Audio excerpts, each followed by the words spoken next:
Ha ha ha. Ha ha ha ha. Ha ha ha. You thought it would be different this time. Welcome back to Motorsport 101.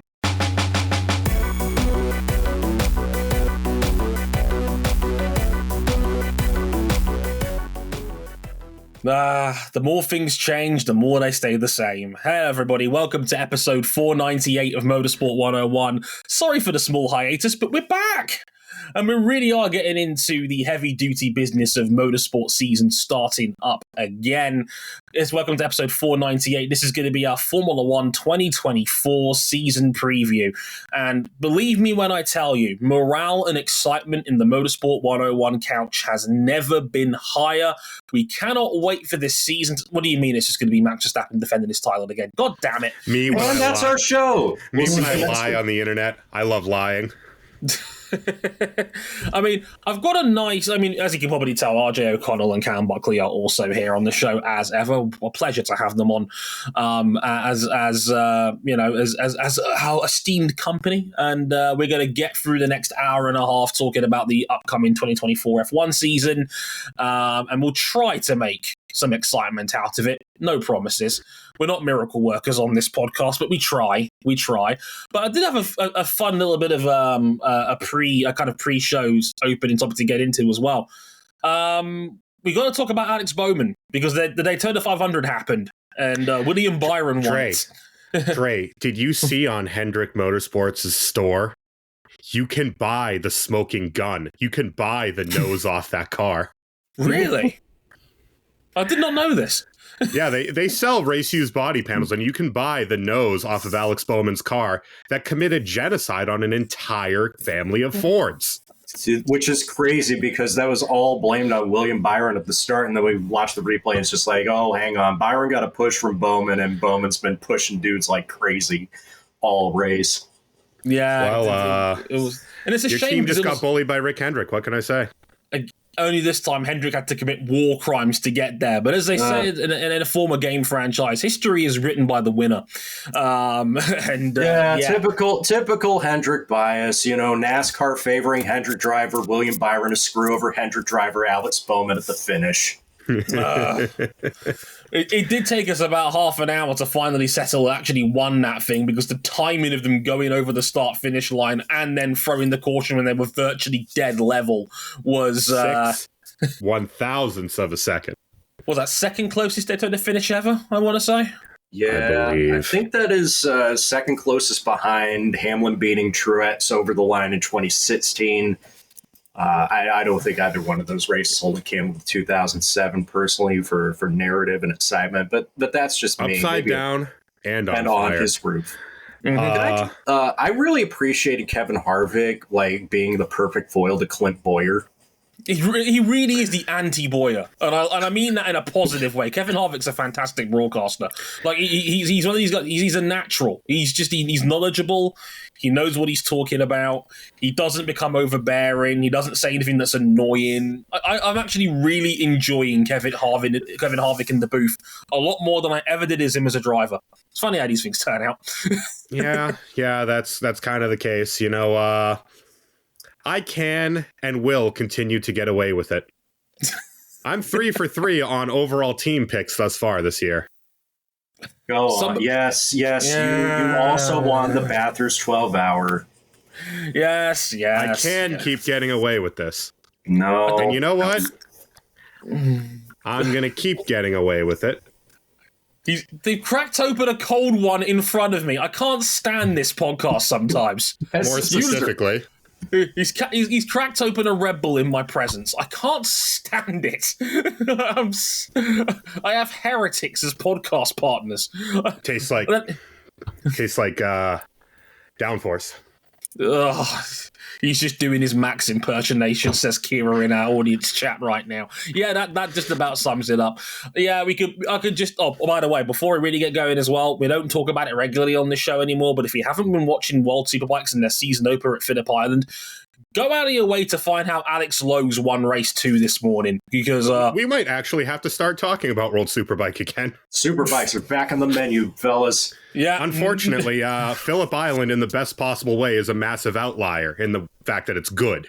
Exactly. Niccolo Bulega wins on debut in the top flight. Good for him. Alex Lowe's winning the Super Bowl race and race 2. I won't try and spoil too much about it, but it's on World Superbike's Instagram account. See how Alex Lowe's won that race, and don't tell me we've already got a contender for Pass of the Year. Absolutely incredible move from one Alex Lowe's. Somewhere my old podcast co-host Rebecca James is looking up to the sky and smiling because her boy came through in dramatic fashion. But do check that out if you haven't already. Right. Places you can find us in some general housekeeping before we get going. If you really like us, you can back us financially on Patreon, patreon.com/motorsport101 for early access to a lot of our episodes and other bonus content as well. Our website is motorsport101.com, and on there, by the time this goes out, it'll be about a day away from having all of this out on the website, as well as my own written notes on everything that's happened in the off season. Amazingly, because I've done all 3 now, because I've got an IndyCar one coming out in a couple of weeks' time as well. That one was the shortest, comfortably. It's amazing how these things turn out, because there just wasn't an awful lot to talk about. Pardon the pun. But there'll be that. All the 3 will be on the website in time as well. So do check them out if you haven't already. You can follow us on social media as well. You can follow us on Elon Musk's failed business investment at motorsport_101, and our personal handles at Dre Harrison101, at RJ O'Connell, and at CBuckley917. Check us out on there if you haven't already. We're on Motorsport101 Pod on Instagram for all the notifications when our content goes up, and bonus highlights from the show as well. Shout out to Gloria as ever for putting them together and putting them up on social media for your enjoyment. Right, I can put this off no longer. Let's talk our F1 2024 season preview right after this. We all knew it was coming, but it's a special moment when the title is sealed and he's on top of the car as the champion of the world for the 3rd time, and he's into the arms of the team that have given him a rocket ship, and how he has used it brilliantly. To start, I'm going to talk a little bit about the calendar before we get into the teams and the nitty-gritty and some of the testing stuff in there as well, because I regret to inform you, and this is not the first time I've said this in the last few years, the biggest F1 calendar ever. Again, 24 races in all this year. For real this time. Yeah, we have an F1 season that technically starts in February, which is, I think, the first time that's ever happened as far as I can remember. We've got a February 29th launch because it's a leap year and all that. So Bahrain starts on March 2nd and Saudi Arabia on March 9th. Now, if you're clever with your dates, you've already realised these are going to be Saturday races. The weekend will just be moved a day earlier, Thursday through Saturday. This is for the Muslim countries involved, Bahrain and Saudi Arabia, who practice the Muslim tradition of Ramadan. That's on March 10th, the Sunday. So F1 wanted to make sure they got both those races in logistically before March 10th and Ramadan. Then we head to Australia on March 24th. They'll be rotating with Bahrain as the season opener in the coming years. So I think Australia will be back to open again next year. Japan is in a new slot on April 7th, right before Golden Week traditionally over there. It's a month before. Golden Week is going to be Miami week. Oh, okay. My bad. I was got April and May mixed up. But yes, Japan is now April 7th. That's going to be round 4 on the calendar to get away from that nasty little typhoon season that comes around in September, October kind of time. Then, finally, for the first time in 4 years, China is back on the F1 calendar at Shanghai International Circuit on April 21st. Zhou Guanyu finally gets his home race after having to wait 3 years for it, poor guy. Then we start one of the 3 America rounds, as RJ alluded to, Miami on May 5th. Then we have Imola back on the calendar after the horrible flooding it had last year on May 19th. Good to have it back. Monaco on May 26th. Then Canada breaking up that funny European block by having that Grand Prix there on June 9th. Then we have a triple header in Spain, Austria, and then the British Grand Prix at Silverstone on June 23rd, June 30th, and then July 7th. Then we go to Hungary over in Budapest on July 21st. That's a back-to-back with the Belgian Grand Prix at Spa-Francorchamps on July 20th. It doesn't matter where you put this damn Grand Prix, it's going to piss down at some point. That's just how Belgium works. That will be the summer break, and then we're back at the Netherlands at Zandvoort on August 25th. Italy then on September 1st, the second part of a back-to-back. Yes, Baku is now round 17 on the calendar to end the European leg. I say in inverted commas, depending on who you ask about where Azerbaijan fits on the continental calendar. But it's now been moved to September, on September 15th specifically for Baku. That's one part of a doubleheader with Singapore. Because, hey, I'm sure F1 really meant it when they were taking care of travel logistics by having a back-to-back in Azerbaijan and then Singapore. Totally makes sense. Remember that, it becomes important later. Then weirdly, we have a 1 month break before we go to the USA again in Austin on October 20th. I suspect they were trying to get another round in here somewhere but couldn't do it. Why else would there be a 4-week break in the end of September? I don't understand. Oh, and just in case you thought the sport was going easy on us, 6 races in the final 8 weeks of the year. Back-to-back triple headers. First up, USA in Austin, then Mexico and Brazil in the 2 weeks after that, then 3 weeks out, and then they'll be back in Vegas on November 23rd. Again, that is a Saturday night race. It's keeping that same tradition slot it had last year. This is not for the observation of any Muslim holy periods, by the way. Yeah, exactly. Although I'd argue gambling is also a sacred act that deserves time off, depending on who you ask in the Vegas Michael area. Jordan. Very much so. Jesus. But November 23rd for Las Vegas, that was the bookies bias to be kicking in there from my previous life. Qatar now on December 1st, really making sure there's no chance of anybody getting heat stroke again. So that'll be the penultimate round now on December 1st, because, like I said, travel logistics, Vegas and Qatar, an 8,000-kilometer round trip as a doubleheader. Makes sense. You'll love to see it. Then the final round of the year in Abu Dhabi on December 8th. Yes, this calendar has 2 F1 races in December. We're doing 2021 again, folks. Good times. Hopefully not. For all of our sake, I hope not. I don't know if we're getting all of 2021. Let's be real. I've had my eye on testing. We're getting races in December, but we're not getting a title till unless some truly weird happens. I like the calendar.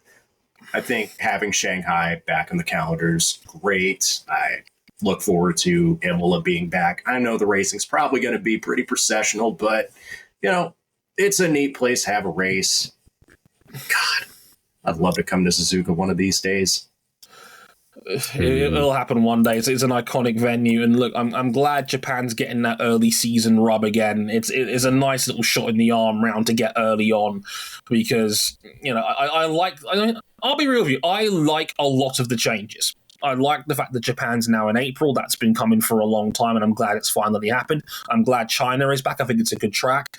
One of the more underappreciated ones in modern F1 history, in my opinion. And China's produced some good races when it was around before the pandemic. I enjoyed a lot of the Chinese Grand Prix we did get.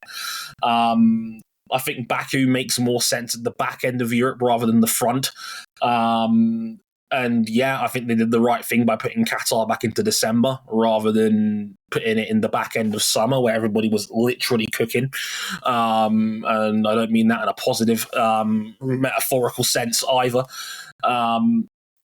There's still some weird things in there. I don't know why. There's a couple of weird logistical jumps. Yeah, the couple of the jumps are weird. I don't know why we're taking a month off after Singapore. I think that's very odd. I get the impression I think there was meant to be a 25th round in there somewhere, but Concord agreement, I suspect, may have got in the way of that. I think they just wanted to bake in another long break before going into 6 races in 8 weeks to close out the season. I would like to give F1 the benefit of the doubt and think that was the idea, but I don't give F1 the benefit of the doubt on anything anymore. So I say that is a waste of your time, of my time, and of all of our times. Yeah, it's a weird one. I don't get that, why that 4-week break is there after Singapore and what have you. It's like we're getting F1's first autumn break, which I think is kind of weird because it's only like 6 weeks after the summer break, but here we are. But yeah, welcome to the biggest F1 calendar ever seen, assuming we get all 24 rounds in this time. We tried this last year and obviously shit came up, and not in the pleasant sense either, unfortunately. Yeah. But there we go. I just when I look at this calendar, I'm gonna steal some of Cam's thunder and say that this looks like many opportunities for Max Verstappen to reset his single season records from 2023. But before we get into that, I guess there are 9 other teams that we need to talk about first, I guess. Yeah, y'all know the drill. We're going to roll through these teams in reverse championship order from last year and roll off some key stats and talk about how their testing went, for better and for worse. And some other general notes and other things that may or may not have happened during their off seasons. Now, this is a historic season in kind of a weird way. This is the 75th Formula One World Championship season. And for the first time in its history, there are no rookies on the grid. We have no rookies on the 2024 F1 grid, and there was no driver transfers in the off season for the first time ever. Boring. So the 20 drivers who ended 2023 are all still here in exactly the same place to start 2024. Weird how these things turn out, but here we are. Yeah, all the silly season nonsense happened in the middle of last year, or is happening at the end of this year. Exactly. Well, yeah, more on that later.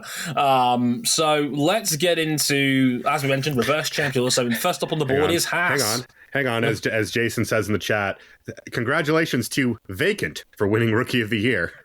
Big fan of Vacant. Lot of talent. Only upside from here going forward. I'd see what they do in 2025. One of the few WWE superstars in recent decades that hasn't been scandalized in the past few weeks and months. Oh my God. Not wrong, unfortunately. Not wrong. Haas F1 team. Right. Number 20, Kevin Magnussen, who was 19th in the standings last year, and then number 27, Nico Hülkenberg, who was 16th in the championship last year.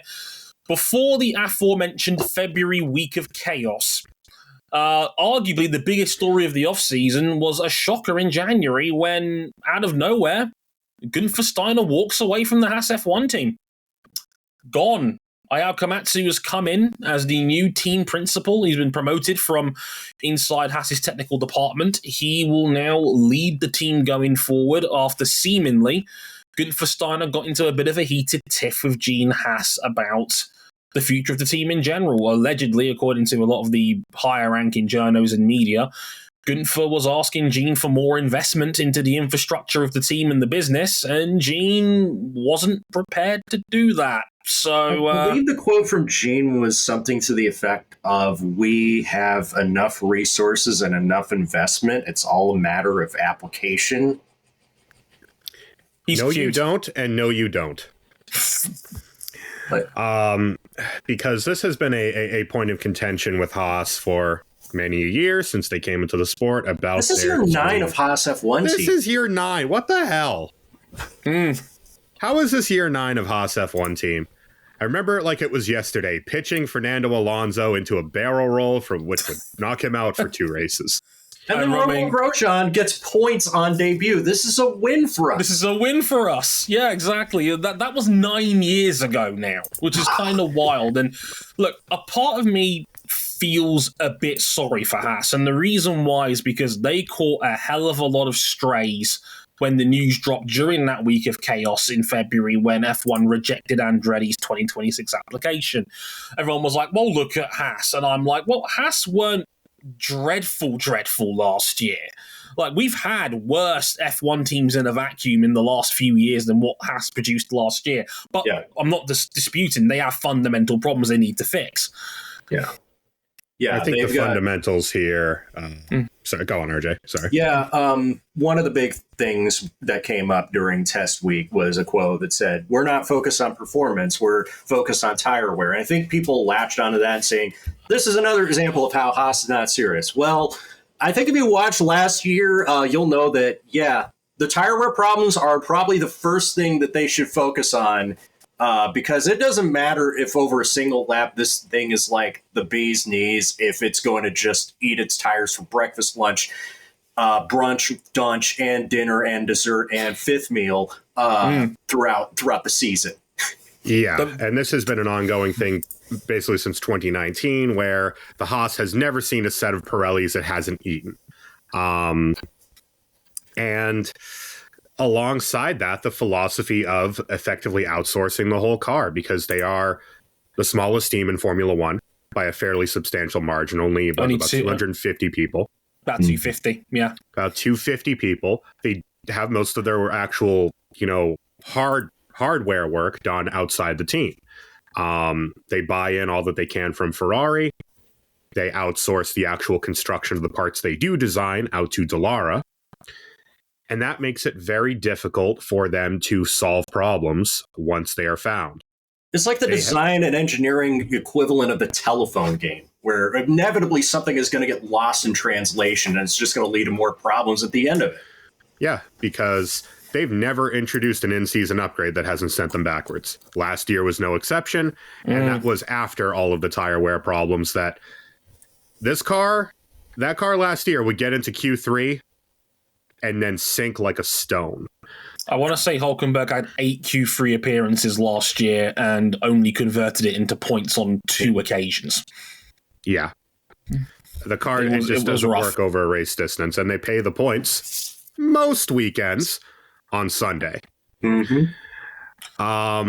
So that was their focus through the Bahrain test, and this car is not great, is it? It's not. From anybody you speak to, it looks like they are nailed on to be the worst team in Formula One history.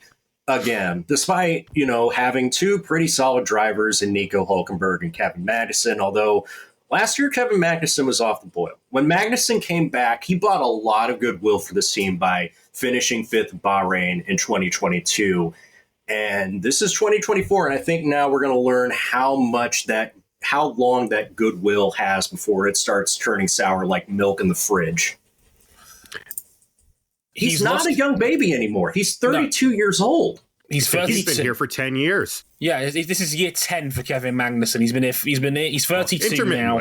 Yeah, he debuted 10 years ago. Yeah, I debuted 10 years ago in F1 now when he was a McLaren driver and a baby. But now he's in his early 30s. He's become a dad. And unfortunately, he's lost his last 2 years of driver matchups head-to-head with Mick Schumacher, who many still argue shouldn't have lost his job in the first place, who's now going to be with Alpine over in the World Endurance Championship this year. And Hülkenberg beat him quite handily last season. And it's only going to be more pressure for Kevin next year, because it was also revealed very quietly during the news about Hamilton going to Ferrari that Ollie Behrman was one of their 2 reserve drivers for this year, and he's been promised 6 FP1 appearances this season. Now, if I didn't know any better, that says to me Behrman's being groomed for a race seat. I think it does. And, that especially comes true if Behrman, as many people believe he will, is going to be, if not the championship favorite, then certainly favored to finish top 3 in what is looking like a very, very stacked F2 class. Probably the best we've had since 2020. I agree. It's a very under-the-radar, very promising F2 group this year. Brand new car as well. So it's going to be a real wild card year for F2 this year. But I would still say Ollie Behrman is probably the favourite on paper to win the title over there. A top 3 would more than guarantee Behrman getting an F1 super license. And like I said, the way Haas is cooking, from what I remember from what they said about him at the Mexico test last year, they were very promising numbers that came out of Behrman during free practice. They liked what they saw of him in the car. And that would be a very nice young talent for them to hang on to going forward. And hey, Gunther's beef about potentially having younger crash damage drivers is gone. So maybe they'll be a bit more conducive to hiring a younger driver in the future, because Gunther was understandably a little bit miffed with Mick Schumacher, and crash damage was the reason he let him go. Maybe with Komatsu, a new approach, maybe they can afford to gamble a little bit more on talent. And I like K-Mag. I always have. I think he's a solid pair of hands, but he needs more. And Hulkenberg shouldn't be coming in after 3 years out in his age 36 season last year and beating you. Yeah, who knows? Maybe Haas has to replace both drivers because, Hulkenberg will turn 38 next year. We don't know how long he's going to stick around. Is he on a multi-year contract? He's in a contract year this year, and he's made it abundantly clear that he likes the idea of Audi's project if he can get away over there potentially, and more on them very shortly. But Hulkenberg was like, I'm intrigued by Audi. Any self-respecting driver in my position would be. I don't know if the artists formerly known as Sauber are interested in would then be a 38-year-old veteran at this point, but Hulkenberg can still go. I have no issue with that whatsoever. He was excellent last year. I like Ayao Komatsu as a hire. I worry worst case scenario, he just becomes the new fall guy for Gene Haas's stubbornness. Yeah, because I don't see where Haas goes from here because everyone around them is in the process of big change or have already made the big changes and have reaped the rewards. And Gene Haas has made it exceptionally clear he is not willing to change the fortunes of this team. Or sell it. He doesn't want to sell it. He's outright refused to invest more into it to try and make it more successful. And this philosophy, I think its legs ran out years ago, but we're still here. I think they should have gone to a model where they are manufacturing their own cars in-house about after year 3, year 4, year 5, and they're still doing things like they are an upstart team. I mean, it makes sense with the amount of resources they don't have, but I don't know. I think you're not going to get anywhere doing that. Yeah, you're not really. I'd like to remind everybody here that Haas have now spent 5 consecutive seasons in the bottom 3 of the standings. Man. And most of that at the very bottom. Yeah, the goodwill's run out for me in this camp. Gene needs to put up or shut up. Either put some money down, change your infrastructure, and stop being F1's version of AJ Foyt Racing, or sell to someone who's prepared to make that investment. Because you like this. Don't get me wrong. I still think the strays that Haas caught were harsh regarding Andretti's rejection because I think they were being looked at. I think they were made out to be a scapegoat for their rejection. I think they were being used for brownie points. Exactly. And I don't think it's that, but it doesn't help their own argument when they are phoning this in. But it doesn't necessarily mean that many of those points people were pointing out were wrong. No. Not when... I mean, look, this is the team that sacrificed a chunk of 20 and all of 21 to come into the 2022 regulation swinging, and they had about 7 good weekends out of it. Yeah. Those have since dried up emphatically. Hey, Cam, on the subject of teams that came out swinging at the start of the 2022 regulations and have been trending downward ever since, let's get into Craven Tarani Ventures Stake F1 team Kick Sauber, sponsored by LED Gamer Lights. Valtteri Bottas was 15th in the championship last year. Zhou Guanyu was 18th in the championship. This is their 3rd season together at the team based out of Hinwil, Switzerland, with new branding, new chassis naming, new livery for the artist formerly known as Sauber. Again, another team that has caught strays in the wake of the Andretti rejection from people who kind of just disregarded the last 40 years of Sauber Motorsports' heritage that goes back to the Group C days. Come on. I know they've not been great lately, but... However, what award did they win last year? Nothing on track. The award for just being there. The award for the most drip. Well, we can confirm this year the car is in fact green. It is. It looks like a Kawasaki Formula One car livery. Yeah, is what it looks like. It looks like Michael Van Gerwen has become a Formula One driver. It's quite the get up. Look. It's hard for me to... The thing is, right, it's hard for me to talk about Sauber or Kick Sauber, whatever you want to fucking call them this year, is because there isn't an awful lot to talk about. They've retained their lineup. It's a pretty unexciting lineup at this point. Valtteri Bottas is fun to have around, but he's not done anything of note in the last season and change with this car. Zhou Guanyu is there. He probably closed the gap to Valtteri a little bit, but again, the question has to be asked. They're keeping Théo Pourchaire in the back, and he's now going to be in super formula this year to fill time for another year, see what they want to do with him. And Zane Maloney's now in their academy as well, and I'm not sure what they're going to do with him either. This is a team very much in transition because they're just, they're waiting for the Audi deal to come through, which, I mean, hit a little more turmoil internally, given that we are now hearing engineers are leaving the project due to disagreements with Audi CEO. Yeah, Oliver Hoffman, Chief Development Officer, it looks like he's leaving the company after a dispute with Audi CEO Gernot Dollner. This is not the first time that people have brought up the rumor that Audi might be having buyer's remorse before they even start the project. But well, it's one thing to hear the rumor. It's quite another entirely to hear that one of your chief development officers is now leaving the project. It can't happen like this, man. I was gonna say, I still don't think Audi's going to pull out of this project early because it will be a financial catastrophe, reputational wise as well. Let me tell you about the Volkswagen Group, Dre. Yeah, my next sentence was going to be, it wouldn't be the first time Audi's happened to deal with one of them in the last 20 years. But you would think that a corporation that would want to avoid another high-profile catastrophe would be one that's just suffered a high-profile catastrophe. But, here we are. It just feels like Sauber, let's just call them Sauber. I'm not calling them by that. They can't even call themselves over in their home country. But what's so bad about a sports betting agency that deals entirely in cryptocurrency? We don't have enough runtime left on this show. Okay, we can just talk about the latest attempt to be Mitzer at home. Oh my God. But it's...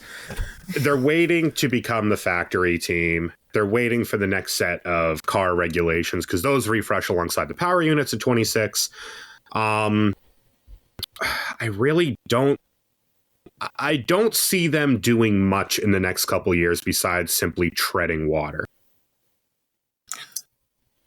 Yeah, and that's kind of what this feels like to me. I'd also say there is also heavy rumors that this would be likely Carlos Sainz Jr.'s ideal landing spot post Ferrari. I want to question that. Is that entirely just based on the fact that his papa drives for Audi in Rally Raid? Yes, but also if he was going to find a seat at a factory entity, this is the last ticket because he's probably not going back to Red Bull. That bridge is not only burned down, but the earth upon which it stood is salted. Mercedes has people for Lewis's seat, and Alpine. Well, we'll talk. Don't do that to yourself. Don't torture. Don't do that to yourself. No, and that's really most. Team. Yeah, and that's really most of what this is. It's all just kicking. Yeah, they're on tick over for another year and a half yet before we really see what the Audi rebrand does to these guys and what the Audi power unit ends up being when 2026 drops. We'll have to wait and see. Their testing was milquetoast.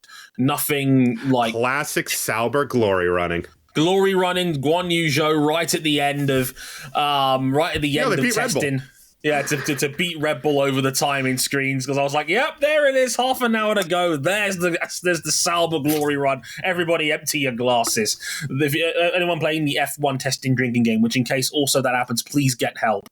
But yes, that was a very much real thing. But besides that, their testing was nothing to write home about. Nothing particularly awful, just sort of there, just ticking over on another laps. Early contender. They're warming up. They're in their bag for their second consecutive participation trophy. They're there. It's between Haas. It's between them and Haas out of this series. No, because Haas are notably bad. Sauber are just there. Yeah, Haas are fun bad. It's like Sauber's just boring bad, and I'd argue that's worse. If you're gonna be terrible, be interesting about it. Next on the list, we have Visa CashApp RB. Yes, that is the actual name. This is the team that raced as AlphaTauri last year, which raced as Toro Rossi before then, which before they were bought by Red Bull, raced as Minardi from 1985 to 2005. You're telling me Red Bull's allowed to own 2 Formula One teams? We got to write a strongly worded notification about this. Zach, calm down over there. Daniel Ricciardo is still here. He was 17th last year. Yuki Tsunoda is still here as well in the 22 car. He was 14th last season. Yes, I call this the second half of the disfavorable reboot era of this. I mean, at least these sponsors are reputable. That's what I was going to say. Who gave a fuck about the name AlphaTauri anyway? You've got Visa. That's a genuinely heavyweight sponsor. The only thing, the most notable thing that happened with AlphaTauri, besides the fact that they did win that one race, famously, is the fact that everyone looked at the website and were like, oh my God, it's like a $350 plain gray t-shirt. Hey, if it's good enough to be the official clothing provider of the FIA, it's good enough for me. Oh my God, it's another conspiracy. FIA Bull.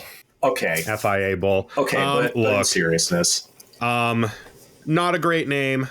I'm just going to call them Visa RB or Racing Bulls or whatever. It's Racing Bulls. It's Racing Bulls. Don't call them Minardi. They're 3 identities removed from that. Stop it. That's just a cheap cash grab. That's a cheap cash grab. Like whenever the Carolina Hurricanes wear their Whalers uniforms with no intention of playing a game in Connecticut, that's stolen value. Yeah. Two major points I'd say with this team is they're buying more stuff from Red Bull, visibly. However, the car is not an RB19 clone. Stop it. Get some help. But it looks like it has taken a pretty big step from last year, which is on the same trajectory of, that Singapore onwards upgrade that they brought last year, part of which was rolling in the RB19s for suspension into the car. They look good. They look real good in testing. They look real solid. They had a lot of good runs, good testing. Reliability was fine. Ricciardo and Tsunoda looked competitive and looked like they were solid midfield runners this year. None of that nasty, mid-corner understeer that plagued the last 2 AlphaTauris, because those cars, throughout the testing discussion here, the times don't really matter. What matters really is how your long runs look and how the car looks on track, because you can load it up with fuel, you can turn the engine down, but you can't hide a compliant car. And this car looks good. Yeah, it does look good. And I remember Tsunoda saying when they had their shakedown run at Misano that the car feels like it's in a much better place compared to last year. As Cam mentioned, the tricky understeer doesn't seem to be there this year, and Yuki was very happy with where the car is in terms of feel at the moment. So,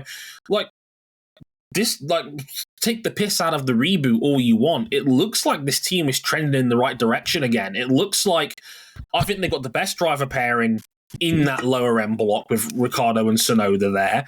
I feel like they've got a solid car, and if it continues on the same kind of trajectory that they were towards the end of last season, they should be fighting for minor points.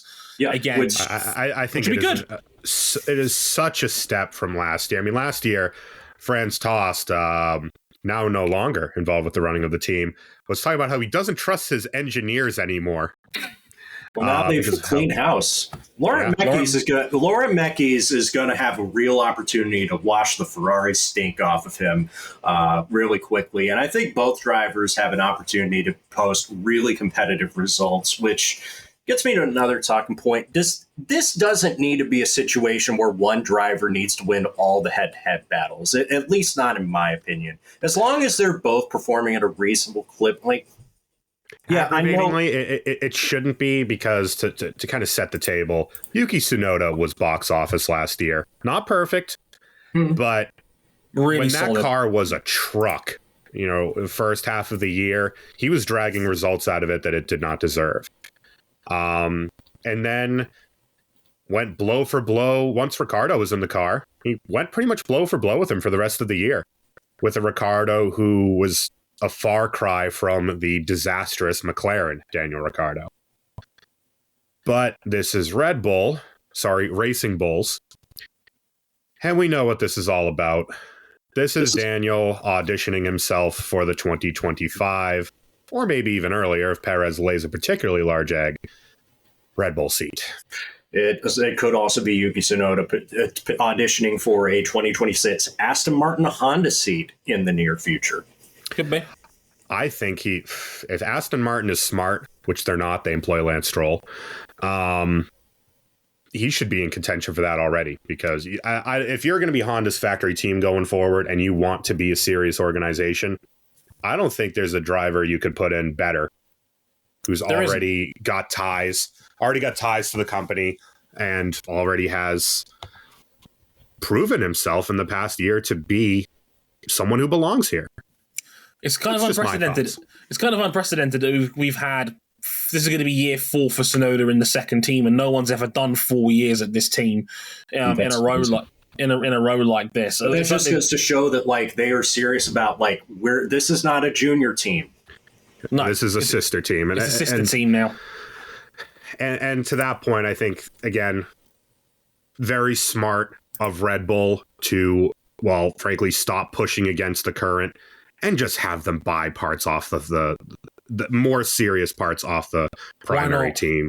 Because the primary team is cooking with straight napalm right now in their technical department. Do you know how fucking weird it was for half of last year where Red Bull had the best and worst teams in Formula One at the same time? With the same power unit. It's crazy. Yeah. Well, the AlphaTauri was never slow in a straight line, now was it? No. It was slow everywhere else. No, that was the problem. And where does Liam Lawson fit in all of this? He's next in line. He's not doing another year in Super Formula. He wants to stick around in the F1 paddock just in case there's an opportunity for him to fill in as either a reserve driver, whether that's due to injury, illness, or if someone within the Red Bull umbrella just underperforms. Yeah, 100%. It makes sense. It makes sense that he sticks around and doesn't. He has nothing more to prove in other motorsport series like Super Formula. He was fantastic in the 1 year he spent there last year. Was a title contender all the way till the very end. And he was superb in his short time here. Yeah, and it was in his 5 race run in F1 last season was superb. He's F1 ready. He's good to go immediately right now, if the right situation befell him. And yeah, but he should be on this grid next year. The question is, how is Red Bull going to manage this if they have half promised him a seat? Because right now, for me, there's not an obvious person you take out of the equation to put Lawson in. But we'll have to wait and see how the season plays out first before we get to that question mark. The question mark lies up above. I agree. Right, Williams next. Thank goodness they did not. That terrible rebranding concept was only for a line of like Puma clothes, and that they didn't actually stick with this. But it's Williams. Alex Albon, a potential driver of the year candidate, is back. Logan Sargent. He's here too. Wow. What to make of the dichotomy between a driver you can make as arguably pound for pound the best in the series and the driver that was statistically and probably pound for pound the worst driver in the series. It's amazing how much the narrative can spin on a dime with two drivers, isn't it? I mean, yeah, Alex Albon was superb. He was 10th on the Autosport Top 50 this past year for his performances in that Williams. A controversial ranking, but one I ultimately thought, yeah, I can see it. Albon was superb last year. He dragged that Williams into many a brilliant drive across the course of the season. He led that team, spearheaded it almost single-handedly into that 7th place last year. Now's the tricky part. You've made a push. Can you sustain it? Because the competition around them is going to be intense this year. We think VCARB is going to be better. We think Alpine could also be in the mix, and Alpine generally are starting from probably a better base than where you are at the moment. And I'm going to be frank. Have to hope so. And frankly, their test was not good. Probably the worst on paper, pound for pound. No, they've taken a pretty substantial new direction with the front of the car mechanically, and they're still learning that. To save money, they've retained Mercedes' rear end and rear suspension from last year. which was one of the weaker aspects of last year's Mercedes, along with the fact that they remain on the pull rod rear end, which doesn't give you as much scope to actually have room in your diffuser, in your ground effect cars. There's another entity, which we'll talk about later, also sharing this choice. And the car blew itself up a few times. Yeah, it died on day one in testing. Logan Sargent spun the car multiple times. He struggled with the feel of the car. Albon admitted during the test that they think they solved a lot of their handling problems from last year, but they've replaced them with a bunch of new ones for this year, which is not necessarily a positive message to take out of that camp. Val's tried to paper over it a little bit by saying that, hey, we got a good base to work with here and we learnt a lot from this test. But it looks to me as if the team in this battle for 7th that might be set to slip a bit here is likely them. And I'm a little bit concerned that they've gone a little bit too far. Rather than building on the decent base they did last year. And the car isn't so different. But again, it looks like they've fixed some problems with last year's car and replaced them with brand new ones. And one of the other things you can judge from preseason testing is reliability. And of the teams, they flunked that. They were the worst by a margin. And there might be another problem. Alex Albon does have an option for 2025. It's a team option, but let's be frank, we know the score of the paddock. There's a Mercedes seat up for grabs. And I think, you can correct me if I'm wrong, the number one option on the board to potentially replace Lewis Hamilton, especially with Ineos ownership involved, if they want the quote-unquote all-British team, even though we all know Albon represents Thailand. Lads. Is Alex Albon, in my opinion. And if Albon went to James Vowles and said, "Can I go to Mercedes?" I don't think James would stand in his way. No, he's a reasonable man, James, from what I've heard of him. And if Albon leaves, what does Williams really have? Zach O'Sullivan, maybe in the academy. The option to reboot and start over again, because. I'm going to be real. Logan Sargent really needs to step up his game to justify his place in the sport for a third season. He was very poor last year. He was poor. There was flashes. There was good stuff, but there was a lot more bad than good. There was a lot more bad than good, and it's a stacked F2 field this year. Williams has actually loaded its academy quite well. And look, James understandably talked up his own academy, but this was in regards to the possibility of Kimi Antonelli, who, hey, if Mercedes don't want to pull the trigger on him just yet, surely if Toto gave James a call, James would respond and say, hey, if the opportunity's there, loan him out again like he did with George Russell.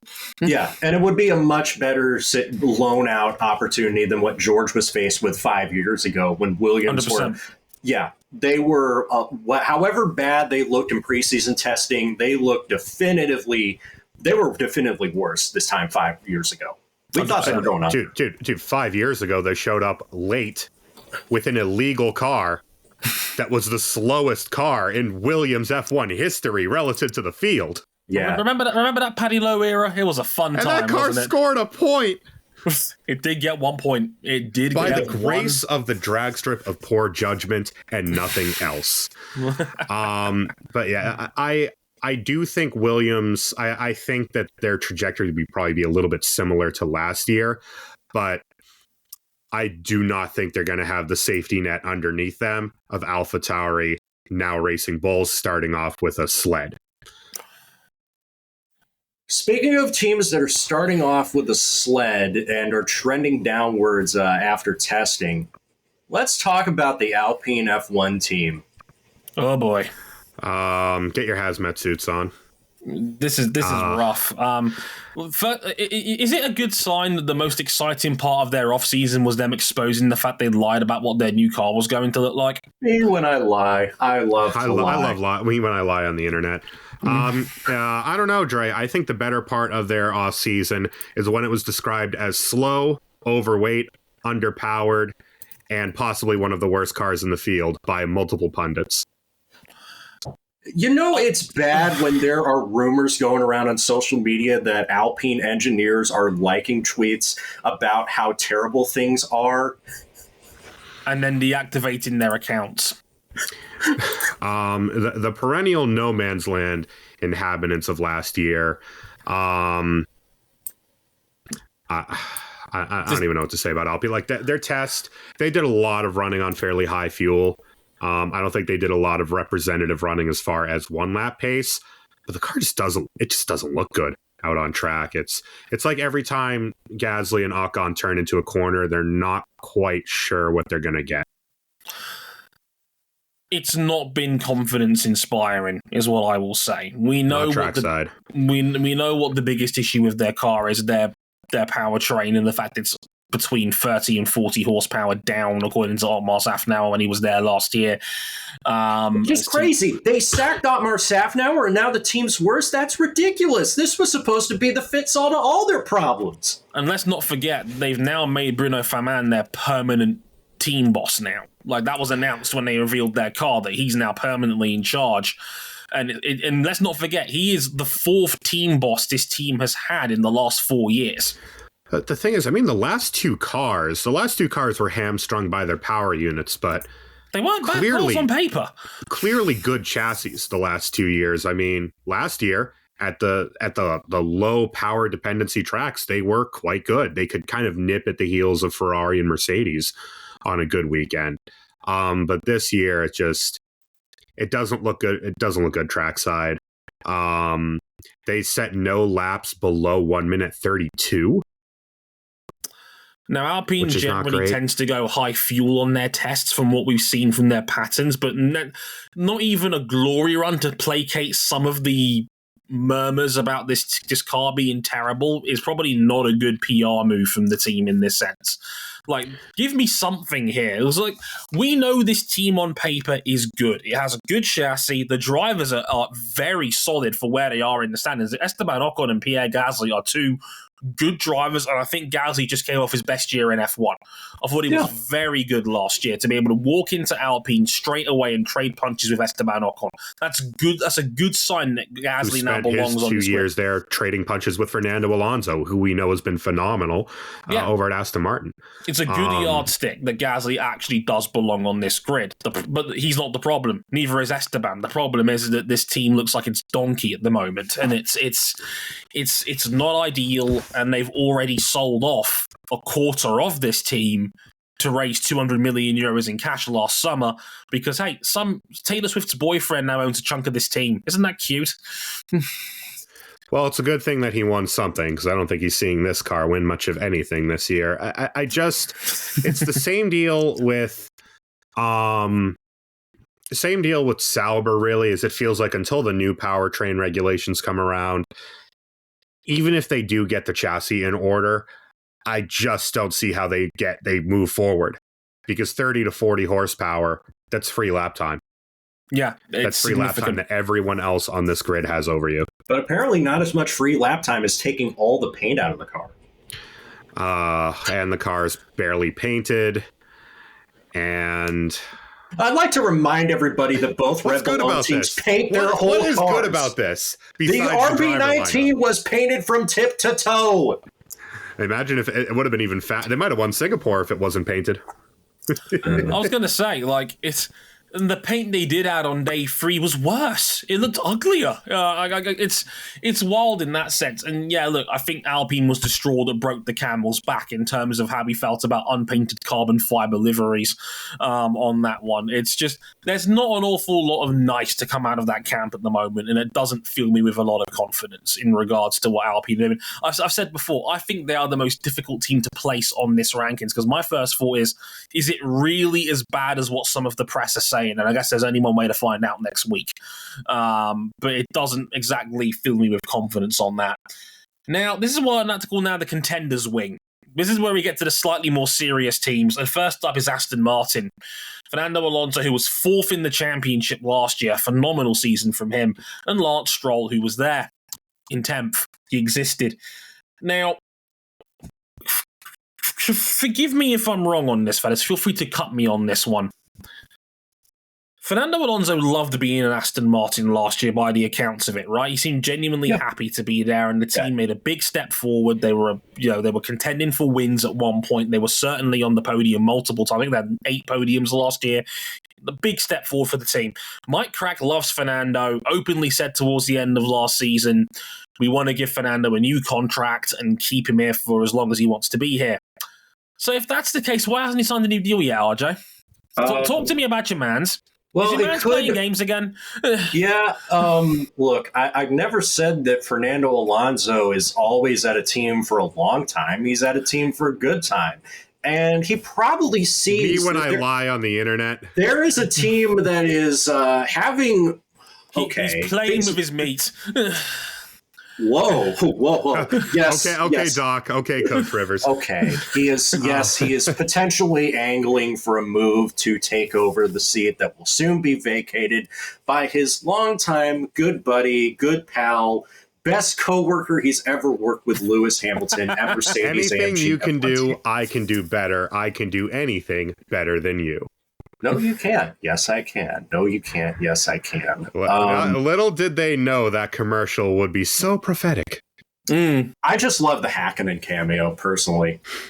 Big fan of that, personally. But yes, it's an interesting dynamic. Fernando Alonso's in a contract year. It's an interesting sort of space where Alonso is showing no signs of wanting to hang this up. He's openly talked about the possibility of driving until he's 50. The man really is born to race at this point. If he gets to 2026, he'll be the first 45-year-old on the grid since Graham Hill. Yeah. And he's still fast. He's still performing. He was fantastic last year. He was a driver of the year candidate. He was fantastic last year. He's proven that even in his age 42 season, he's still one of the 4 or 5 best drivers in the world right now. And he just hasn't won a race in 11 years. Which is wild. I don't think that's changing this year. I'll be honest. Probably not. The chance was Monaco last year, and they blew the tire switch. The question on my mind is, because I think they had a ho-hum test, Aston Martin. There was nothing to write home about, nothing that was particularly alarming. I think they looked fine on track. I think they're going to be in that block for second again between them and 3 other teams. What's going to happen when the development cycle starts this time? Because they got stuff cooking. They got the wind tunnel they're moving into later this year. Their new factory is going to finally be done later on this season. That might be a bigger impact for next year in the 2026 regulation shift. But what does this team do when the development cycle hits? Because that's where the problem started last year. Well, I guess we'll find out. This car looks like a nice development of last year's car. There's a few really nice details on it. And I think that it was a fairly quiet but quietly confident test. The car looks nice out on track. But again, I think a team that is in a little bit of limbo as they prepare for the new regulations and becoming the Honda factory partner for 26. And I think if they're smart, that's where basically all of their development goes once they are allowed to start working in that new wind tunnel. And with their power unit supplier in the near future. So I don't know how much focus they're really going to put on this year. Yeah, that's the vibe at the moment. And there's another elephant in the room. Lance Emilian Stroll. Well, if you ask anybody when they're talking about, Bianca Bustamante from the F1 Academy, they'll tell you that Lance Stroll is the greatest driver and that untalented women like Bianca are just jealous that he's so great. You had to go there, didn't you? I will tell you for free that sort of pumping the tires is about as sincere as, well, We were just talking about Fernando Alonso's long-term loyalty problems with organizations. It's even look. I was one of the people that had high hopes for Lance. I didn't actually see him as a middling waste of space pay driver. But it's year 8. Year 8. It's year 8. He's going to turn 26 this year, and he's just there. Because it's hard to even talk about Lance Stroll with any real sense of jeopardy because we know his seat is safe. We know that, if anything, Drive to Survive Season 6 only cemented further that really is his team and that really is going to be his place seemingly for life unless something dramatic happens in the Stroll family setup because he's just there and he was 10th in the standings in a car that was capable of a lot more than that with better hands. There's no getting around that at this point. And it's only going to get more and more frustrating because Aston Martin are not a bottom feeding team anymore. They are genuinely in the fight for as good as second place. They're angling to try and get in contention for championships in the next couple of years. Right. They are making championship level moves. They've taken You're not a factory swings. team in this space unless you want to go win titles. Look, Aston Martin, and to be fair to Lawrence Stroll, he is taking the big swings you would hope a team with his level of ambition would take. New factory, new wind tunnel, pumping resources in, expanding the team roster, hiring an elite driver. He's doing what we've been pleading for Gene to do with Haas. Yeah, but the thing is, nobody will take this team seriously as long as his son has a seat. And that's the problem. You're doing all the other big steps, and credit to Lawrence Stroll where it's due. He's doing all the right things, except the big one, hiring his son. Because unfortunately, until they replace him, this team is going to be a hindrance. They are leaving points. How much do you think that the prospect of him being quietly moved on to the new Valkyrie hypercar program is just hopium, if you will? It's hopium. Pure narcotic. They're keeping him there because we've all known Lawrence has dumped tens of millions of pounds into his son for him to be an F1 world champion one day. They've come too far to give up now. I don't think it's going to happen. Me neither. Lance Stroll's there for life unless Lance has either a breakthrough season or he just doesn't want to do this anymore for whatever reason, because he has had his petulant spats with media and his people within his own team before. Yeah, if anything, I think the thing that would keep Lawrence, that would make Lance leave, is just of his own free will. Yeah. If he still wants to do it, Lawrence will still fund him in a seat. If he doesn't want to do it anymore, Lawrence will probably just be like, you know what, cool. We'll probably offer you a seat on the board anyway. Like I said, he's got, I don't know, man. Yeah, I just don't get it at this point. Well, to be fair, I do exactly get it, and unfortunately, that's the problem. But I don't get it. Yeah, that sums it up. Team needs to figure out where it can make gains. I think it will, but there's always going to be that stumbling block of Lance compared to the other teams they're competing with, who all, in my opinion, have stronger lineups across the board. Alonso is a fantastic driver to have. They might lose him because, like I said, we all know Alonso is about as loyal as, most modern day footballers, which kind of says it all, really. About as loyal as Kylian Mbappe. There's my analogy. I was looking for. He will be there no matter what. Until Mercedes gives him an offer. And we all know if Alonso gets an offer, Alonso will fucking move because we all know what he's like. One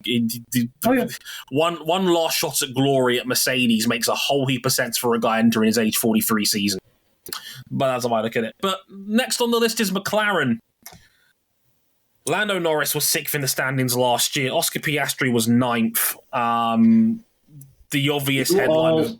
You all doubted. You all diminished. You all trashed the McProcess. And then it finally came good. Do not bullshit me, O'Connell, and you actually thought that McLaren was going to have a 250-point turnaround mid-season. Hang on.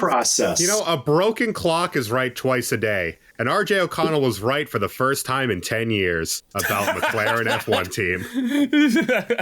McLaren had like McLaren had arguably the best in-season turnaround we've ever seen in F1 halfway through last season. They went from, I want to say it was 16 points halfway through Austria to 300 by the end of the year. They were trending to be the second best team in F1 if the season had gone on for another 5 or 6 more rounds.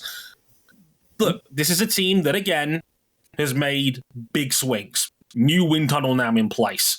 They ignored the possibility of Alex Palou or Pato Award. They went and got Oscar Piastri in controversial manners, and Piastri delivered. Lando Norris ignored the standings. For me, had his best year in F1 last year. I thought he was sensational in 2023. I think it's justified to make the move. Absolutely. Do you see Alpine? Yeah. Do not get me wrong, Oscar was not the issue with that. It was the napkin the contract was written on. But the what I'm getting at here is that on top of that, they've also made big moves off the track. The new wind tunnel is now cooking. They brought in Rob Marshall from Red Bull. David Sanchez is back with the team from Ferrari. They're making big plays, and they even doubled down on the marketing drive. Because Zach Brown, to Zach's credit, normally is quite honest about expectations. It's one of the few things he is honest about. He generally doesn't bullshit people when it comes to performance. They said this time last year they were going to struggle for the first chunk of the season. He was right. And then when the package came, it was fantastic. This time they doubled down and went with what I like to call the whatever it takes campaign. They went hard on promoting this season as this is going to be the year we're contenders. They kept all the receipts from this time last year in their promo videos. I actually noticed the fact that they were using headlines from the race when I was working for them last year and keeping them from February because they changed the font size and the style halfway through last year. They were screenshotting that shit in period. They were, either that or they were using the Wayback Machine or some shit because they were keeping the receipts as part of that campaign. They've talked the big one, and their test was mediocre. I don't know if I call the test mediocre. I think car-wise, they are right in that chasing pack. But let's just say the gap to the front ain't smaller. No. I think they're smack dab where they were last year. I think they're going to be in the middle of a Ferrari and Mercedes sandwich. I think they're going to. I think you've got your 3, potentially 4-way if Aston Martin is good. Scrap for second. I agree. Which, interestingly, I think of this. It creates a really weird dynamic with the limited points in F1, where it feels like actually the gaps between the front half and the back half of the field, most of these points paying positions are going to be deadlocked, provided people don't, fuck around and find out. We talked about that last year, for the teams in the lower midfield and the back markers, if you will, like every point they could get was so very important. Massively. Well, and unfortunately, McLaren left a ton of those on the table in the first half because the car was awful. And then you had Aston Martin. Well, one side of the garage was leaving a lot of points on the table. I look at McLaren this year and I think you've talked a lot of shit this offseason. You've written a lot of checks and now you've got to start cashing them in. And anything less than third is going to be a disappointment for McLaren this year. I think they should be aiming for top 3 comfortably. Definitely. And I think they've got the drivers to do it. As you mentioned, Lando Norris drivers are not the problem. Yeah. Lando Norris was exceptional. You can talk all you want about, he's Lando no wins. He hasn't won a race yet. I think that first win's coming. In what position? He's been in position to win a race. And he made a wrong call in weather. That's racing. It happens. Look, I have no issue with Norris whatsoever. Yes, people pointed out the qualifying pace. If he turns it down 2%, he'll be fine. Lando is a sensational driver. He is a top 5 driver in the world today. He's the perfect guy to spearhead this team and this new McLaren brand. And look, he signed a long-term contract extension to prove it. Yeah. This team is now. We could have been the next man up at Mercedes. Yeah, we could have been. Should have been. This team is now locked in driver-wise until 2027. They're locked in power unit-wise, tied to Mercedes, basically until further notice.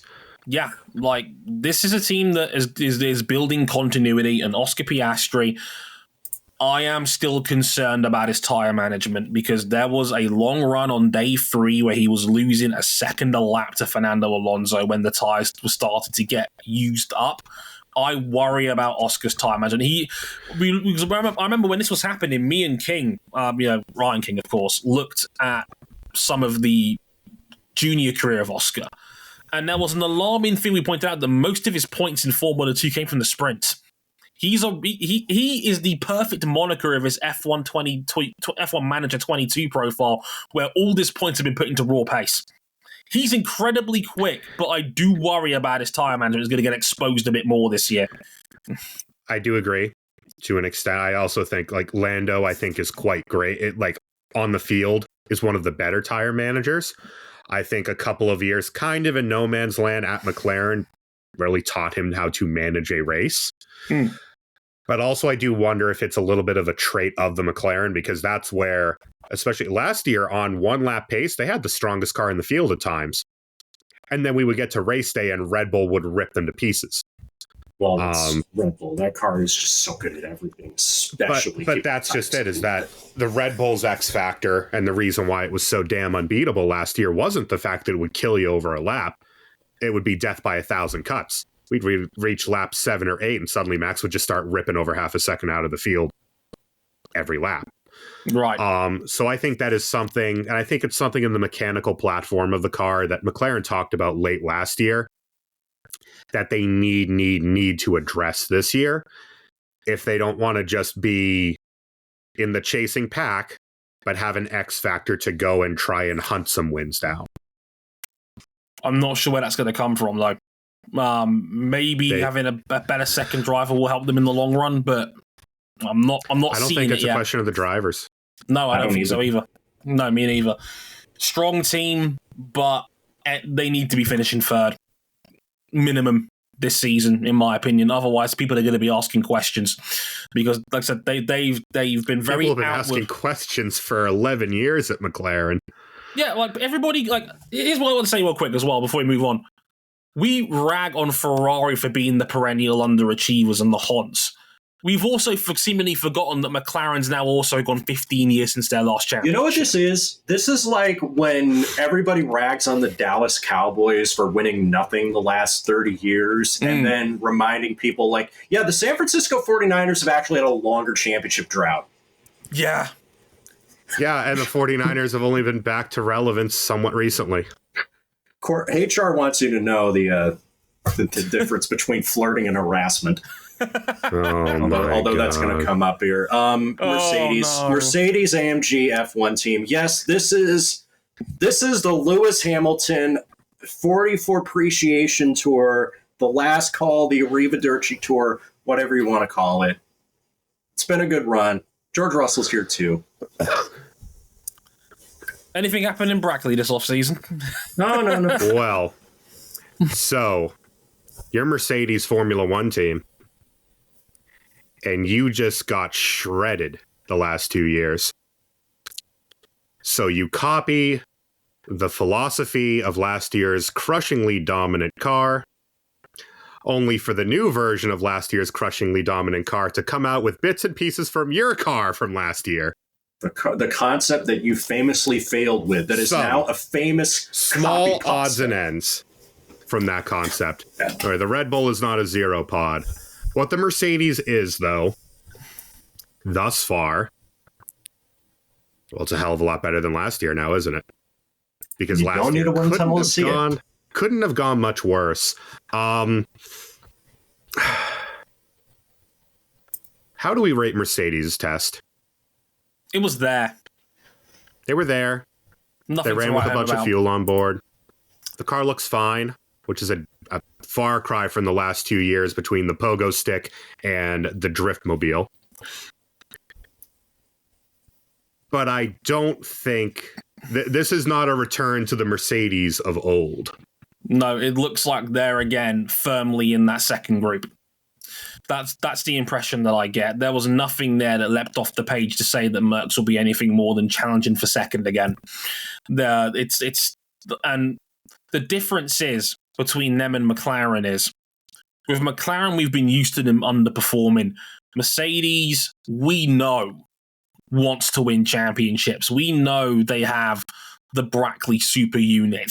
They're pouring $70 million into their factory over the next 3 years to turn it into basically a village when it comes to how their factory is going to be developing in the coming years. And let's be real here.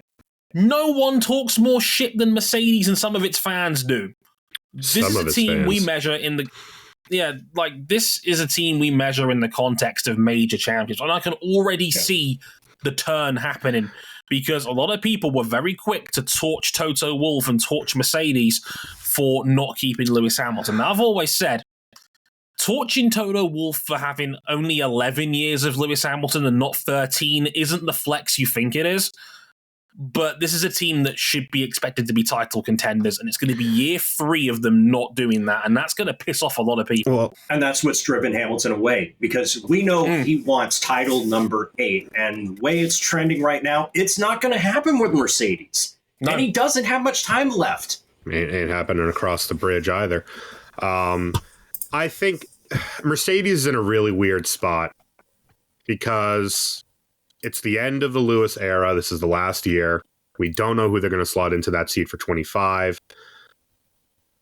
And they're running out of time under these regulations. We've got 2 more years. 2 years left. They botched the initial ground effect car so badly that this is where they are now. Famous internet copy pasta and all that. Famous internet copy pasta. The car does have side pods, big downwashing ramp ones.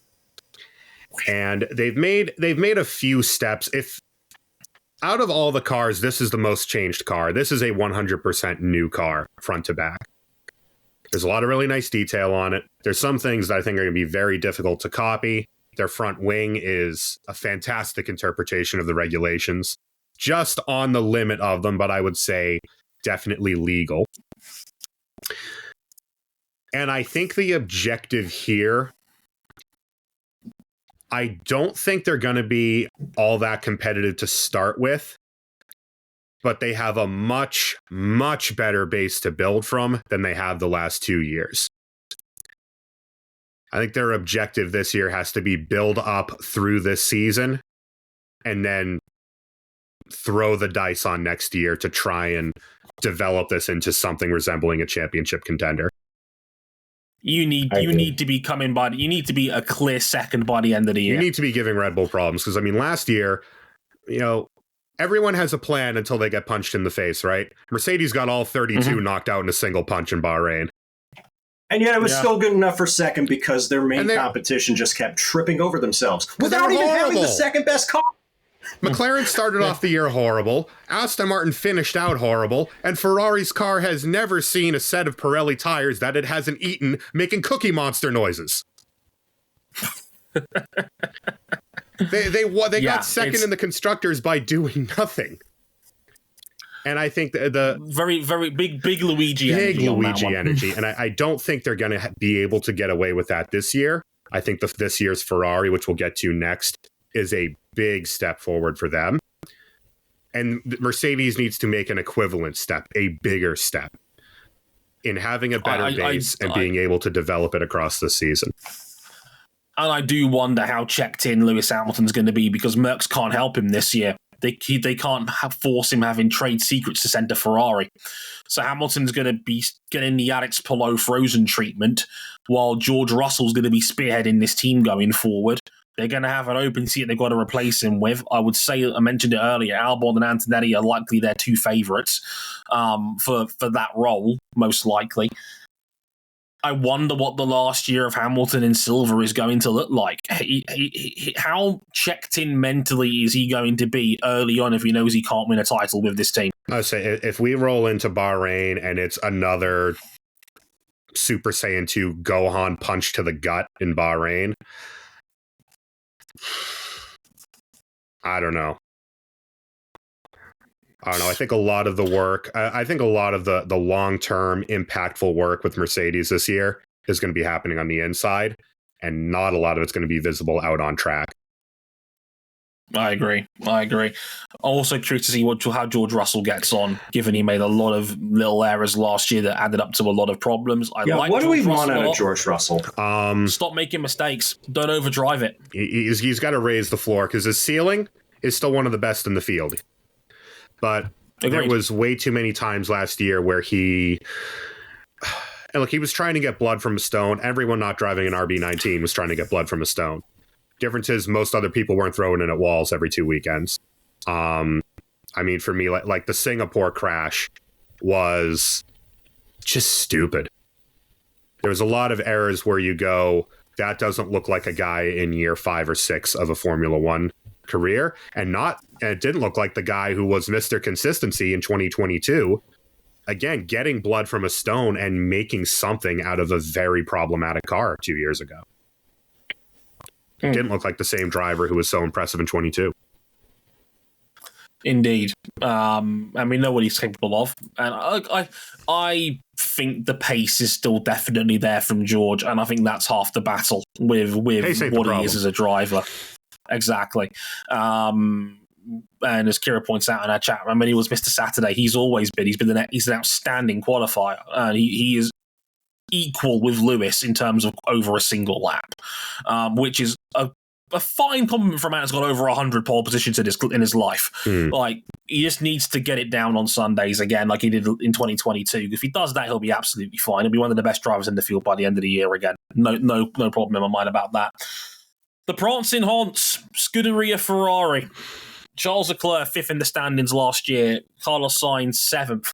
Hey, did anything interesting happen in Maranello this past off season? They fired some people. They hired some people. And they're going to hire another person some guy and named fire Lewis. another person. Yeah. Yeah, apparently he's quite good. Yeah, he's pretty good. But that's a year away. Here is now, and look, it's an interesting time for Ferrari because, again, this feels like another transition year because Hamilton is coming. That's a transcendent move. It's going to cause shockwaves amongst F1 and beyond. But they've got to get through this year first. And look, I think they had, besides Red Bull, the best test in the field. Oh, yeah. I thought they looked really, really solid on track in testing. I think their car looks planted. I think it looks solid. I'm hearing they've gone down Leclerc's development path, which is what they should have been doing 2 years ago, and I'm glad they finally clocked that. And quite frankly, Fred Vassar has a shot of being Pope next year purely by bringing in Lewis Hamilton. That is a omega move. And no matter which way you cut it, he's an upgrade on Carlos Sainz. And I like Carlos. We all like Carlos on this show. Yeah. But he's no Lewis. No. This team is cooking. There's no getting around it. I think there's been a wake-up call in Maranello because I like what this team is doing right now. Yeah, they're serious about like trying to get back to the way business should be done at Maranello. The way business was done about, God, is it really 25 years ago since the start of the Schumacher run? Jesus Christ, 20 years since Schumacher's last title in red. And then they changed the tires. They're doing something. Yeah, they are. So first of all, like the promo where they botched the pit stop is crazy. Yeah, the most Ferrari promotional shot in the history of Scuderia Ferrari. The only way it could have gotten more Ferraris if the thing threw a rod on launching. But also, Cam, they're doing something a bit different with the rear suspension. Yes, they, along with Williams, who are using last year Mercedes gearbox, and Haas, who buy everything from Ferrari, are the only teams left with pull rod rear end. Ironically, the team that innovated pull rod rear end back in 2009, Red Bull, were one of the first ones to bail on it under this generation of cars. And the last ones with push rod rear end under the old rules, Ferrari in 2011, have now retained pull rod rear end now. Time is stupid. And it's a social concept crafted by Big Clock. Sell more clocks. And I don't know how much it's going to limit them now. It does concern me a little bit because generally, while pull rod gives you a little bit better overbody aero on the back of the car and has some weight distribution benefits, it also has your suspension components right down in the bottom of the gearbox where you're supposed to have floor. So we'll see how they get on with that. I do think it might limit their ability to generate downforce a little bit, maybe across the season. The bigger concern for me is that the only time they were faster than Red Bull this test is when they were on faster compounds of tires. C4 and C5s, which are not even being used in Bahrain this weekend. Yeah. They go 1 to 3 in Bahrain. And if you discount the one-lap times, because that's where Ferrari were excelling, and the car looks good trackside. I think that's the difference. Last year, they could get a lap out of it, but the car looked like pure violence out on track. And that was borne out in the fact that it could not manage tires worth a damn.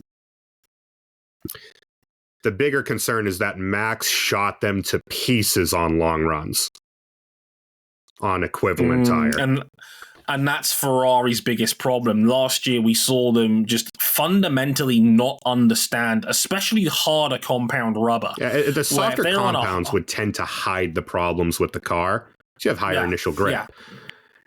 And then harder compounds. And this has been a thing for 10 years. Remember the F14T coming really good at places like Hungary and Singapore when you were on really soft tires? But how many races did that F14T Jack win? Shit. Yeah. 0. That car was a pile. Well, how many races did last year's car win? All of one. Also at Singapore. Singapore. Also on very soft rubber. And that's just it, is that this year... I think that Ferrari are definitively right now, they are the chaser. They are second place. I think their car looks good on track. I think they have 2 exceptional drivers when they want to be. Mm-hmm. Charles Leclerc needs to stop crashing the car sometimes. Carlos Sainz needs to stop disappearing for entire weekends at a time. He closed out last year like junk. Carlos Sainz has an opportunity to secure himself a good ride after Ferrari, so it'd be in best interest to regularly perform at and above expectations. Carlos Sainz could. I don't mean Carlos just Sainz like get the one win. Carlos Sainz could either race himself into a seat until further notice, or he could race himself out of Formula One this year. And I really don't know which going into this year. I couldn't call it. Charles Leclerc, on the other hand, he's got that security. The one lap, a new 5-year deal to secure him at Ferrari until 2028. He's here for the long haul. The one lap animal. Terrific to close out the season last year, undone a bit by the fact that the car kept exploding. Or not being legal. Or both. Or both. For me, this gives off huge 2015, 2016 Ferrari vibes, where they've had a very solid preseason, and there's a lot of talk coming out of the Italian media, and I think they are going to get blown into the weeds race 1. We'll have to see. I mean, it's Ferrari. We all know how passionate their fan base is. They want to be winning again. It's been 15 years since their last championship. They've got the excitement of Hamilton coming.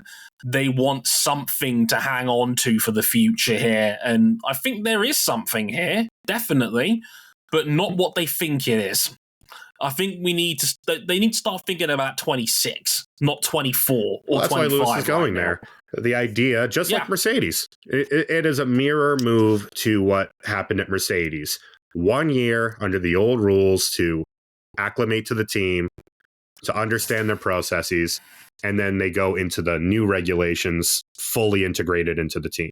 Right. And that is the right way to do it. Yeah, Hamilton's play right now is going to be try and talk as many key people from Mercedes to making the move with you. 25 will be learning the team. 26 will be, okay, it's showtime, basically. And what can they do when the new regulations hit in 26? It's a 3-year plan for Hamilton right now. And year 1 starts right now. And Ferrari are going to have to do what they can with what they've got to facilitate that. Good luck to them. Red Bull.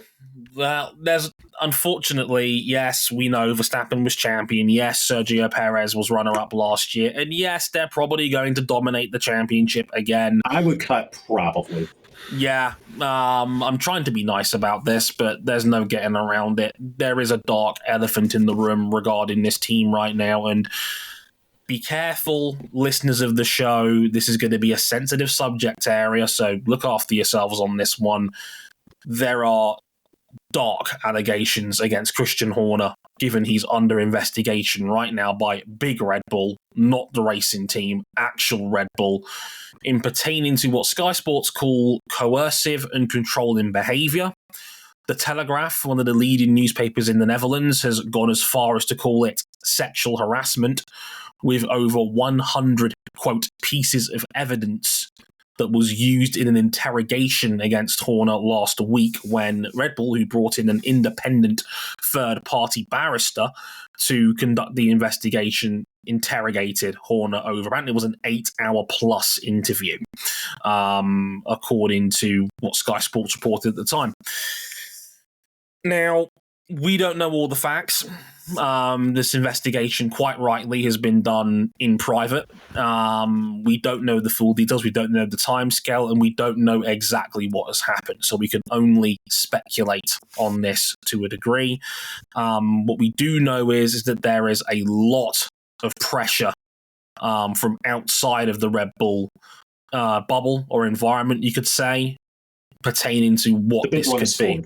The big one is a Ford Motor Company, who have a deal in place to become the new power unit partner for Red Bull in 2026. And their CEO, Jim Farley, has made it abundantly clear, like, we need to see some progress on this whole thing. Yeah, because as of time of recording, the outcome of that investigation is still ongoing. We don't know. And honestly, I understand Ford's frustration, but I don't like the idea of big entities trying to put pressure on an investigation that's already in progress. The best thing on a human level, the best thing we can do is let the third party do its job to the best of its ability and not feel any external pressure from big corporate partners who have their own agendas and their own plans in place. Well, Ford's agenda is simple. They don't want to get into a bed with a company that they think is going to protect the SATS pest. Yeah, and that's completely understandable. But putting more pressure on a third party to conduct an investigation quickly doesn't help anybody either, in my opinion. You've got to let the investigation run its course. Nothing should be in the way to potentially compromise that. And unfortunately, outside media pressure is going to be a factor in this, whether we like to admit it or not. What I don't like about dealing with this more than the obvious is the fact that, one, it's being used as brownie points by dickhead fans on the internet and pertains to Red Bull as a team in general, and the seemingly forgotten part that someone has allegedly been harassed in a workplace. That's horrible. It's objectively horrible, and it sucks that F1, which we all know is an antiquated fucking sport at the best of times, is having to deal with one of the biggest names in the business potentially being a sex pest, allegedly. It's horrible for everybody involved, but on a human level, I feel like that's been forgotten about in all of this. Forgetting that it's all been in the quest for brownie points. We're talking about people's lives here. Yeah. And look, it's hard to even talk about Red Bull with a straight face given all of this, because it's a horrible fucking story. And I sincerely hope the victim is getting all the support they need in what must be an incredibly difficult time. It takes incredible bravery to come out and speak against not only your boss, but also one of the most powerful and influential people in this sport. That cannot be an easy thing to do. I have no idea why Red Bull, why he is still, like, while under investigation, why he's still serving as active team principal. That's what shocks me. If what the Telegraph is saying is true, and there is over 100 pieces of evidence to go through here, Why on earth has Red Bull Racing not suspended Christian Horner through this investigation? But what I'm just thinking about is just like, regardless of whether or not this is true, like when you're under investigation for something like this, I think it would be in your best interest to be held aside. Like, think back to 2015. Like, Kurt Busch had some horrible allegations against him that were eventually proven to be nonsense, but, you know, Stewart Haas Racing didn't put him in the car while all that was going on. There's no benefit to be gained from doing that. And look, on a purely from a business level, Jonathan Wheatley is an excellent sporting director. He can handle business in a short-term period while this is going on. You can have him represent the team at a higher level while you're rolling out your car. I was in shock when Christian Horner was there when they revealed the RB20 and he's hanging out rubbing shoulders of influencers at the Milton Keynes car launch. I'm like, how are you guys all doing this with a straight face, knowing the allegations that's going on with him right now? I found that alarming to me. That like the Christian Horner himself was interviewed by Sky during the night and called it a distraction. What the fuck are we doing here? It's the ugly nature of sports, of sports and piss poor management and just the nasty side of sports coming into play politically again. I do not understand why Red Bull hasn't pulled Horner off the front line while this investigation takes place. And yet he's going to be facing more questions, more media pressure, and everyone's going to be asking these. Like, I don't fully agree with Ford's approach, but I do understand why they're asking questions. It makes sense because as far as we're aware, from the outside looking in, it's business as usual. And that shouldn't be happening with the level of allegations we're talking about here. Yeah, no, I agree. And I think when people who aren't even invested in like picking a side between Team LH or Team MV, when they say that like Red Bull has a culture problem, this is the kind of shit that they're talking about. It's not the first example. It's not even the first example in the last 12 months. Maybe the ultras, maybe the stands, they might have a point. Because this keeps coming up with Red Bull. This is not the first time this has come up with Red Bull. Maybe not to this extreme, but certainly in terms of questionable shit that goes on under their umbrella. How many times does this have to keep happening before we just say it with our full chests? But, you know, Helmut Marko, Yuri Vips, Christian Horner. This keeps happening. As long as we're pumping their tires to stick it to Team LH, you know. It's just nasty. It's nasty work. Look, we could talk about this team all we want. Verstappen is likely going to dominate this season. The only real questionable place of intrigue for me is what happens with Sergio Perez. If he's a comfortable second in the standings, he'll probably be fine. Anything less than that, there's going to be talk about Daniel Ricciardo taking his spot. Even then, like last year, it wasn't entirely comfortable second place, but Hamilton's season collapsed end of the year. As did Leclerc's. Yeah. Race fans named him as pound for pound the second worst full-timer behind Lance Stroll and Kevin Magnussen. A decision that I do not agree with. Now, I'm not just saying that because they unfortunately couldn't keep me on board. That's just the shit of the business, but I don't think he was that bad. And I don't even think that's just me saying that as somebody who's been a Sergio Perez fan for over a decade. Was he disappointing? Yes. RJ, hang on. Yeah. The man could barely make Q3 for a month. Again, you said it yourself. The points are paid out mostly on Sundays. Yeah, and he wasn't scoring a lot of them for a lot of that time.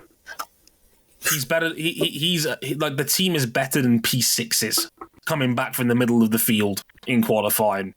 Perez's problems are of his own making. That there's no getting around that. And while it's fine for them now, given they have a dominant car and a dominant lead driver, if the field does close in, which it will do eventually, this is how F1 always works. It's a sport of diminishing returns. That is going to be a weakness. They need a better floor at some point. And I don't disagree that he's under pressure to keep his job, because the other thing is, like, doesn't he turn 34 this year? He does, He's getting up there in years. He's in the back half of his career anyway. Time's ticking. Yeah, he turned 34 in January. You know, so Jesus Christ, I feel old again. Yeah. Well, and the concern for me is that, honestly, I see the gap to Max only getting bigger from here on out. Max is just a Terminator. He's just... This is the only source of championship intrigue. There isn't any.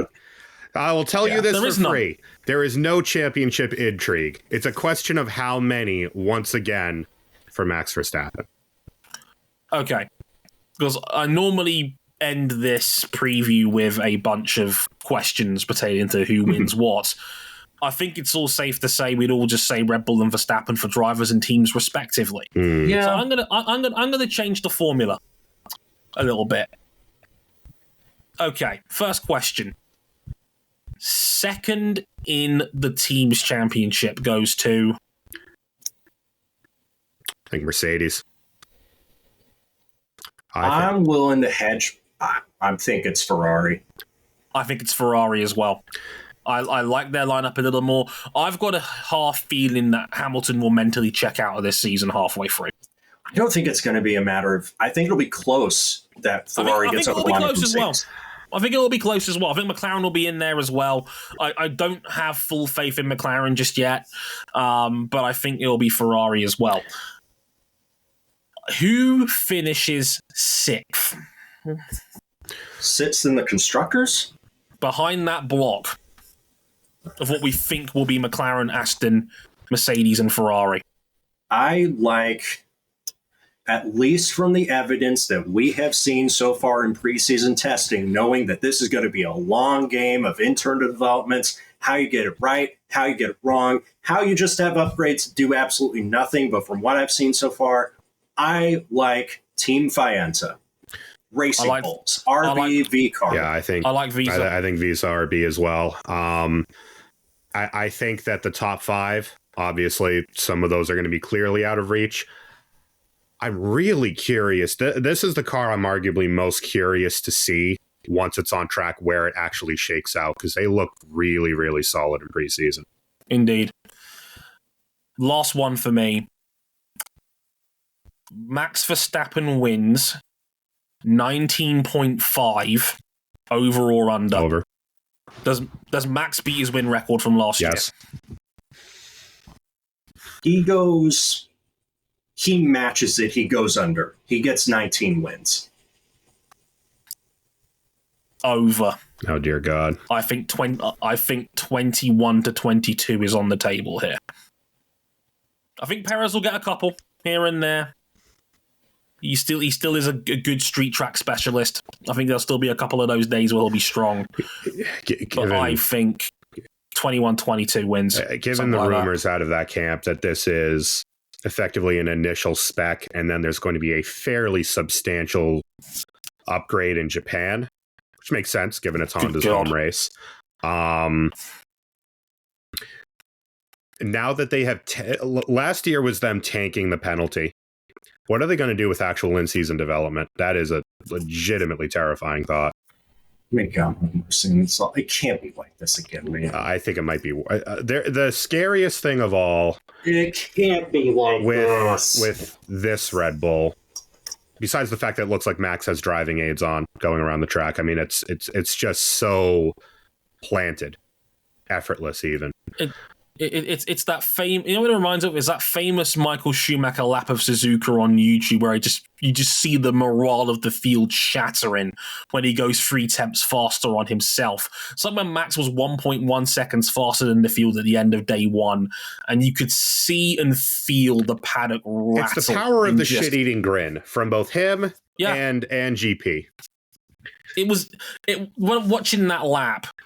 Like, GP grins at the camera and can't help himself. That's Giampiero Lambiase, by the way, for those of y'all who don't know. He's race engineer. And, what got me was just... It wasn't the speed, it was the ease of which Max put that lap together. It looked like he was barely pushing. Like, you know how they say, like, body language is the most important thing to the car scope looks like a test? heavy W11. Right. It looks like a heavy W11. If you remember that lap from Mercedes in 2020 preseason, where they ended it before we even got to the first race. But it's also the fact that they could have been content continuing with last year's car. And instead, they took a fairly radical step with it. It's still clearly the Red Bull in terms of concept, but quite radically reworked, especially in the center line of the car. And it's the fact that has paid dividends. Now it's going to pay more dividends as other teams begin to bump up into the limit of their concept, which is very much based on the old Red Bull concept. Red Bull's left that behind. Yeah, Newey, relatively speaking, has gambled on this one, and that's going to be the idea intriguing. The idea that a radical redesign of their car would trip them up was put to bed basically on the third stint of day one. Indeed. I would say it's going to be fun, but probably not. This is probably going to be objectively a pretty terrible season. Indeed. Well, we will try and make the most of the hand that we have been dealt when the Bahrain Grand Prix kicks off next Saturday on March 2nd. And we'll be here. I'm just here for Ratomo Miata's F2 campaign. This is all I'm here for this weekend. Entirely fair. We'll cover that and a whole lot more on our first Formula One race, episode 501 of M101 in a week and a half's time. We'll have our IndyCar season preview go up as well for episode 499 when we record that next week. And I'll let you in a little secret. Episode 500 is in the works. We are working on it. And I'll even let you in on the title. The 50 most important moments in Motorsport 101 history. Coming to you next week. So you can look forward to that as well. But until then, we hope you enjoy the F1 season. We'd like you to enjoy it, but we're not going to lie to you. As an audience, you deserve better. I've been Dre Harrison. They've been RJ O'Connell and Cam Buckley. Until Bahrain, sayonara. Later, y'all.